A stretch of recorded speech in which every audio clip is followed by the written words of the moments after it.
Bonjour et bienvenue sur ce tuto. Aujourd'hui, nous allons parler des batteries pour un usage solaire. Donc forcément, on va commencer par la batterie au plomb. Alors bon, la représentation n'est pas heureuse, hein, c'est un petit accu classique.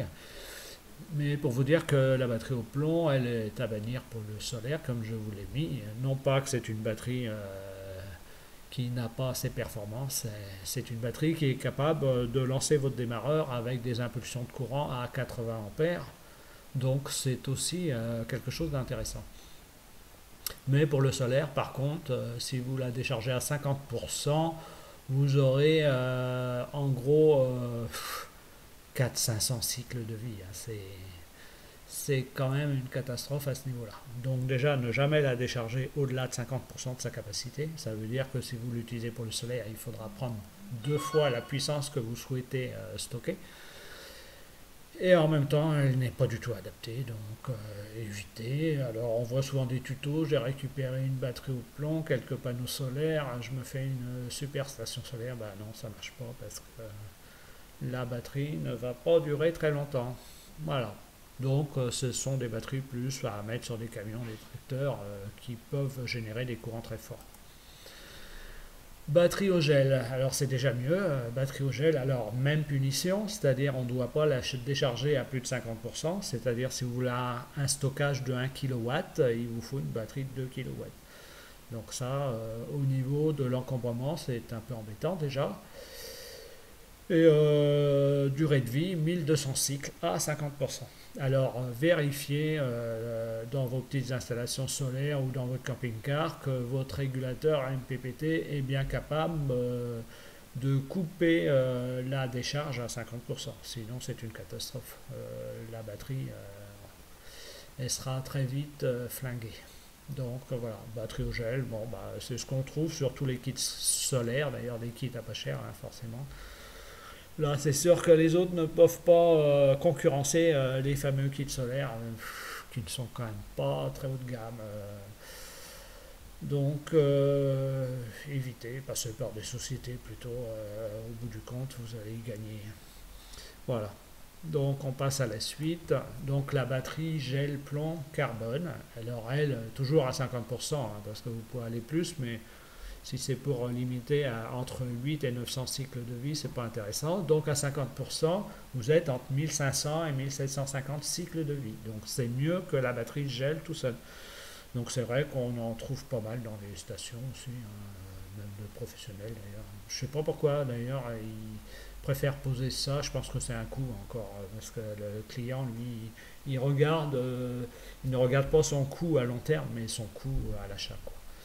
Donc, je pense qu'une fois qu'on loupe X contrats, on va mettre une batterie gel plomb carbone.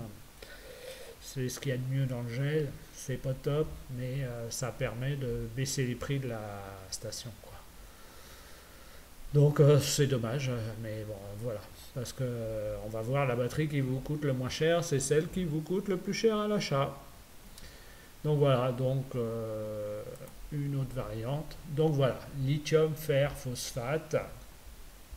Alors naturellement, vous avez tous entendu parler du lithium, hein. Là, c'était pas du fer phosphate, mais c'était du lithium-ion. Et Samsung a eu des gros soucis avec des batteries qui explosaient. C'est l'année où ils seraient largement passés devant Apple grâce à leur écran AMOLED. Et pour eux, la blague leur a quand même compliqué cette année. Donc ils ont rappelé tous les téléphones et ils ont créé un petit système électronique pour limiter la charge, limiter la décharge et surveiller la température. Et depuis, on peut dire que le BMS, Battery Management System, s'est généralisé sur toutes les batteries lithium, petites, grosses, etc. Donc ce BMS, alors il régule le courant de charge, il va couper si ce courant est trop fort pour découpler la batterie, s'il y a une décharge trop rapide parce que vous mettez quelque chose de trop important sur la batterie, il va couper la batterie, il va la protéger. Il va surveiller sa température. Si sa température augmente, il va couper jusqu'à ce qu'elle descende. Donc c'est une vraie régulation, quoi. Donc Et cette batterie, c'est une décharge profonde. Alors en général, on dit décharge profonde parce que il y a un petit système interne qui fait décharger à 80%, 95%, excusez-moi. Donc voilà, c'est quand même intéressant. Donc là, on est à entre 3000 et 3500 cycles. J'ai mis 3000, mais beaucoup Alternative Ways pose des batteries 3500 cycles et 4500 cycles si vous déchargez à 80%. Donc vous pouvez très bien vous dire, moi je décharge à 80% et je la préserve à 4500 cycles. Voilà. Donc c'est la solution. Alors on double au niveau des coûts, mais au niveau durée de vie, on va multiplier par 3 la durée de vie. Donc elle est moins chère. Et elle est moins chère et plus facile à utiliser du coup, puisque la décharge ne la tue pas complètement. Donc son volume va être moins important. Vous allez pouvoir utiliser la capacité complète de la batterie. C'est quand même plus facile. Voilà. Et avec les BMS, aujourd'hui les BMS sont adaptés au lithium. Il y a des équivalents pour les batteries gel, mais le BMS est adapté au lithium. Aujourd'hui, au niveau sécurité, c'est une bonne sécurité. En général, aujourd'hui, quand on parle sécurité, si vous posez une station solaire, il vous faut un BMS, une batterie lithium fer phosphate, un régulateur MPPT avec une sonde de température et naturellement le fusible en amont de la batterie. Donc vous avez 3 éléments de sécurité.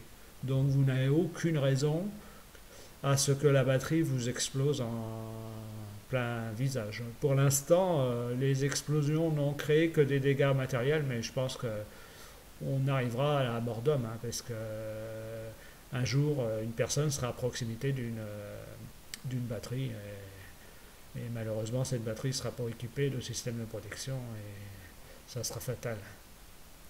Donc moi, je vous invite quand même à passer par des sociétés encore, à éviter les kits, et demander à la société de vous sécuriser la batterie. Donc, batterie sécurisée, c'est fusible, BMS, et sonde de température sur le régulateur MPPT. Voilà, donc c'est intéressant. Donc là, on va vous parler un peu du choix, parce que c'est quelle batterie choisir. Alors, Alternative Ways, eux, donc moi j'ai contact avec eux, propose une station de 8 panneaux, 300 watts, hein, ça fait 2,4 kW. Et en moyenne, ça génère une puissance de 7,23 kWh. Alors ça, c'est une moyenne. Et les 3 mois d'hiver, ça vous génère novembre 3 kW, décembre 2,6 kW. Et janvier, nous sommes à 3 kW. Donc ils ont choisi d'avoir un rendement maximum, un rendement à 100% en stockant tous ces 3 mois d'hiver. Enfin, chaque jour, stocker ces 3 kW. Donc voilà comment on choisit une batterie, parce qu'on ne pourrait pas se permettre de choisir une batterie pour stocker l'été. Ça coûterait beaucoup trop cher. L'été, on fournit entre 10 et 11 kW, donc là, ça serait quand même pas très sérieux.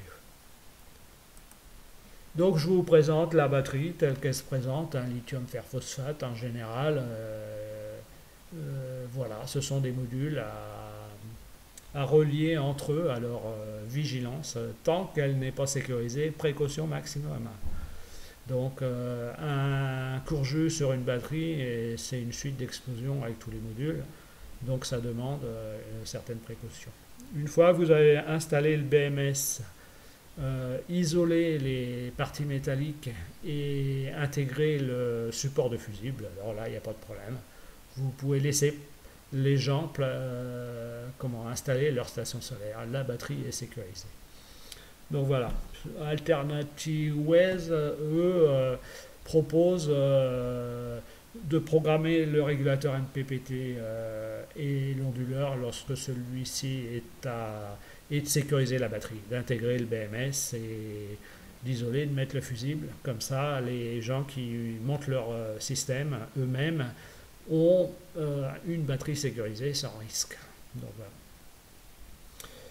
Autrement, voilà, nous avons terminé. Donc, je vous remercie et je vous souhaite une bonne installation si vous vous lancez dans le solaire. Bonne journée.